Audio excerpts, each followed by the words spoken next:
உமையால் பார்வதியால் கைலாயத்திற்கு அழைத்து வரப்பட்ட குழந்தை முருகன் அனைத்து கலைகளையும் வேதங்களையும் கற்று அறிவிலும் தவறு செய்தால் பிரம்மதேவனாகவே இருந்தாலும் தண்டனை தந்து நீதிமானாகவும் தந்தைக்கே வேதம் சொல்லி தகப்பன் சாமியாகவும் விளங்கி சிவபெருமானிடம் நற்பெயர் எடுத்தார் குமரன். சிவனும் சக்தியும் வீரன் முருகனை தேவலோகத்துக்கு சென்று சூரபத்மனை கொன்று தேவர்களை காப்பாற்ற பணித்தனர்.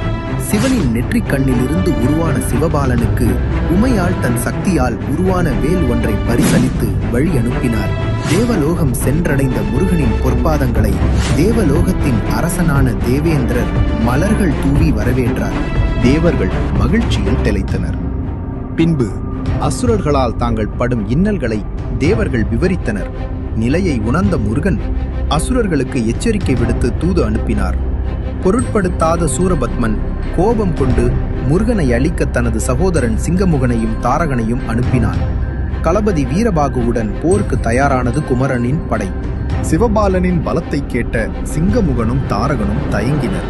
எனினும் தன் அண்ணனின் சொல்லுக்கு கட்டுப்பட்டு சிங்கமுகனும் தாரகனும் போருக்கு தயாராகினர். போரை விரும்பாத முருகன் சிங்கமுகனையும் தாரகனையும் எச்சரித்தார். முன்பு ஒரு முறை பிரம்மதேவரிடமிருந்து தான் பெற்ற வரத்தால் பெற்றிருந்த மாயாஜால வித்தைகளையும் தந்திரங்களையும் பயன்படுத்தி சிங்கமுகனும் தாரகனும் அசுர பலத்துடன் போரிட்டனர்.